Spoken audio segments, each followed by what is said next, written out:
కళ్ళ కింద నలుపుతో బాధపడుతున్నారా? కళ్ళ కింద ముడతలు వచ్చేసి నలుపు ఎక్కువగా కనిపించటంతో బాధపడుతున్నారా? సంకెన్ ఐస్, హాలో ఐస్ ఉన్నప్పుడు ఏ విధంగా ట్రీట్మెంట్స్ తీసుకోవాలి అని ఆలోచిస్తున్నారనంటే తప్పకుండా ఈ ఇన్ఫర్మేషనల్ అవేర్‌నెస్ వీడియో తోటి మీ అనేక సందేహాలకి, అపోహలకి, ప్రశ్నలకి జవాబు దొరుకుతుందని ఆశిస్తున్నానండి. నేను మీ doctor Raj Kiret, Celesti skin laser and hair clinic Jubilee Hills మరియు కోకాపేట్‌లో chief and founder dermatologist and hair transplant సర్జన్‌గా ప్రాక్టీస్ చేస్తున్నానండి.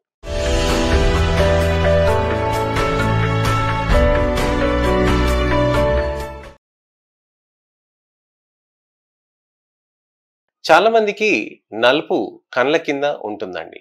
దాన్ని అండర్ ఐ పిగ్మెంటేషన్ అని అంటాం. పెరి ఆర్బిటల్ పిగ్మెంటేషన్ అని మా సైంటిఫిక్ టర్మ్స్ లో అంటారు.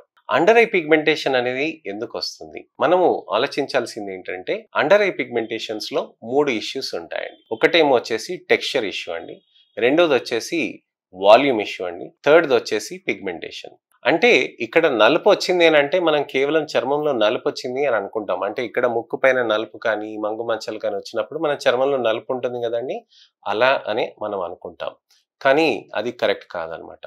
చర్మంలో మనకి కంటి కింద నలుపు వచ్చిందని పిగ్మెంటేషన్ అని అంటాం. అదే మనకి టెక్స్చరల్ చేంజ్ అంటే చర్మంలో అక్కడ ముడతలు రావటం కానీ, లేకపోతే మనకు అక్కడ స్మూత్నెస్ అనేది లేకుండా రఫ్నెస్ గరుకుగా మారటం కానీ, ముడతలు ఎక్కువగా ఉండటం తోటి మనం దాన్ని చర్మంలో టెక్స్చరల్ చేంజెస్ గా మనం ఆలోచన చేయాలన్నమాట. మూడోది వచ్చేసి వాల్యూమ్. వాల్యూమ్ అని అంటే మనకు అక్కడ గుంతలాగా లోపలికి సంకెన్ ఐస్ లాగా, హాలో ఐస్ లాగా అయిపోవటాన్ని మనం దాన్ని వాల్యూమ్ ఇష్యూ లాగా మనం గుర్తించాలన్నమాట.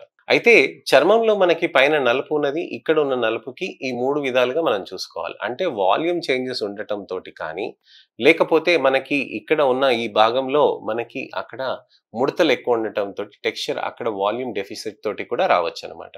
అండర్ ఐ పిగ్మెంటేషన్ అనేది మనకి ఆస్తమా తోటి కానీ, సరైన టైంలో నిద్ర లేకుండా ఉండటం తోటి కానీ, ఆల్కహాల్ స్మోకింగ్ వల్ల కానివ్వండి, లేకపోతే మనం విపరీతమైన బ్లూ లైట్ ఫిల్టర్స్ లేకుండా మనం స్క్రీన్ టైం అనేది పెరగటం తోటి కానివ్వండి, లేకపోతే మనం టీవీలు ఎక్కువ చూడటంతో కానివ్వండి, ఇలాంటి ప్రాబ్లమ్స్ తోటి, థైరాయిడ్ తోటి, అనీమియా తోటి నలుపు వచ్చే ఛాన్సెస్ ఉంటాయి అన్నమాట.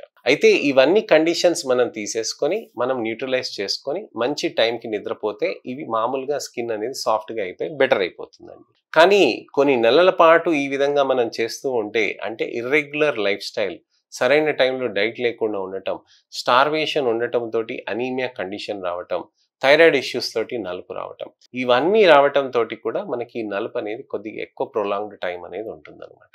టైంకి నిద్రపోతూ, టైంకి ఆహారం తీసుకుంటూ, మంచి లైఫ్ స్టైల్ చేసుకొని, మంచి డైట్ చేసుకుంటే మంచి రిజల్ట్స్ అనేటివి ఉంటుంది అనమాట. అయితే మనకి ఇక్కడ నలుపు అనేది కొన్నాళ్ళ వరకు అలానే ఉండిపోయిందనంటే జెనెటిక్ రీజన్ తోటి కూడా ఉంటుంది. అమ్మ నాన్నకి ఎవరికైనా కానీ కంటి కింద నలుపు ఉన్నప్పుడు దాని వల్ల కూడా అది ఉంటుంది అనమాట.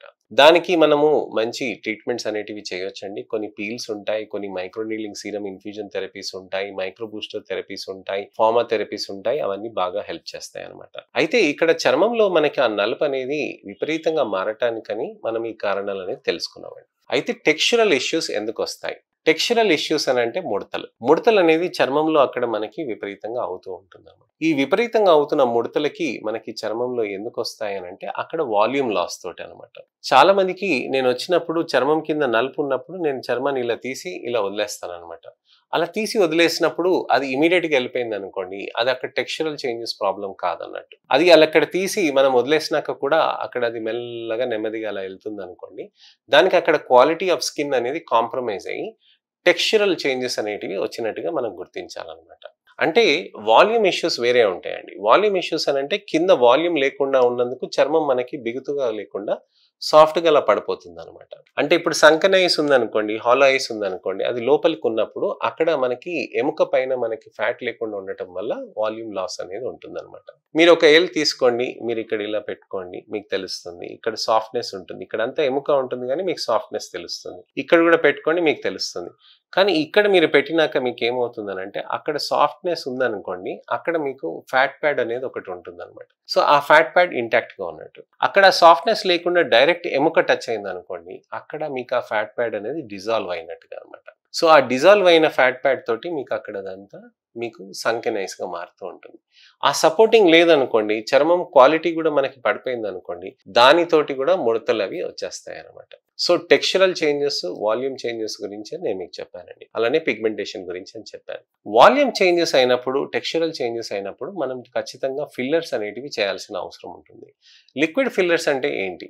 హైలురానిక్ యాసిడ్ సబ్స్టెన్సెస్ అనేటివి ఉంటాయన్నమాట. ఈ హైలురానిక్ యాసిడ్ సబ్స్టెన్సెస్ అనేది మన చర్మం లోపలికి అక్కడ పెట్టినప్పుడు అక్కడ అది మంచిగా వాటర్ని అబ్జర్బ్ చేసి మంచిగా స్వెల్ అయి షేప్ మంచిగా స్మూత్గా తీసుకొచ్చి చర్మంలో అక్కడ అంతా నీట్గా చేస్తుందండి. సో ఆ విధంగా నీట్గా చేయటంతో చర్మంలో అక్కడ మనకి స్మూత్గా అవుతుందన్నమాట. అయితే చర్మంలో మనకు ఆ విధంగా స్మూత్గా అవ్వటానికని మనకి ఆ విధంగా బెనిఫిట్స్ అనేటివి ఉంటాయన్నమాట. అయితే ఫిల్లర్స్ అనేటివి మనం జాగ్రత్తగా చేయాల్సిన అవసరం ఉంటుంది. మీరు మా దగ్గరకు వస్తే అసలు మీకు పిగ్మెంటేషన్ ప్రాబ్లం ఉందా, వాల్యూమ్ లాస్ ప్రాబ్లం ఉందా, టెక్స్చరల్ ప్రాబ్లం ఉందా అని మనం గమనించాల్సిన అవసరం ఉంటుంది. పిగ్మెంటేషన్ అలానే వాల్యూమ్ అలానే టెక్స్చరల్ ఇవి ఏ చేంజెస్ ఉన్నా కానీ మనం దానికి ప్రయారిటైజేషన్ మనం చేసుకోవాలన్నమాట.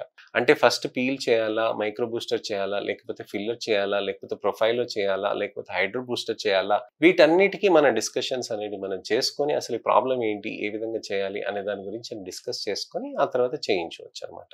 అయితే వాల్యూమ్ లాస్కి ఫిల్లర్స్కి ఏమవుతుందనంటే మనకు అక్కడ సబ్స్టెన్స్ పెట్టడం తోటి అక్కడ స్వెల్లింగ్ అనేది ఒక 1 డే వరకు అలా ఉండొచ్చు అనమాట. అంటే ఏదో చేసినట్టుగా. తర్వాత చర్మం అనేది నెమ్మదిగా సెటిల్ అవుతుంది. దాంతో స్మూత్గా సాఫ్ట్గా అయిపోతుంది అనమాట. చాలా మందికి చేసినట్టుగా కూడా తెలియదండి. చాలా మంది ఫ్రెండ్స్ కూడా అదే చెప్తారనమాట. నీలో ఏదో చర్మంలో ఏదో మార్పు ఉంది, కొద్దిగా బాగుంది, నీది స్కిన్ హెల్తీగా ఉంది, కొద్దిగా హైడ్రేటెడ్ అయి ఉంది, మంచి మార్పు వచ్చింది అని చెప్తారనమాట. కానీ వాళ్ళకి ఏదో చేయించినట్టుగా మనకు తెలియదనమాట. అంటే ఏదో ప్రొసీజర్ చేసేసుకొని మనకి ఏదో పెద్ద మార్పు వచ్చేసింది అన్నట్టుగా కాదండి. సాఫ్ట్‌గా, సటిల్‌గా చేంజ్ వచ్చి మంచి ఇంప్రూవ్‌మెంట్ అనేది కనిపిస్తుందనమాట. సో ఇదండి విషయం. మీరు మా దగ్గరకొచ్చి మీకు అసలు ఏ ప్రాబ్లమ్ ఉందనేది చూసుకొని, ఆ తర్వాత మనం డిస్కస్ చేస్తే మనకప్పుడు మంచి ఇన్ఫర్మేషన్ వచ్చి తర్వాత మీరు డిసైడ్ కావచ్చు. సో మీకు ఇంకేమన్నా సందేహాలు ఉంటే గనక, అపోహలు ఉంటే గనక, ప్రశ్నలు ఉంటే తప్పకుండా కామెంట్ సెక్షన్‌లో పెడితే దానికి సమయం దొరికినప్పుడు నేను మీకు టెక్స్ట్ రిప్లై కానీ, వీడియో రిప్లై కానీ నేను చేస్తానండి.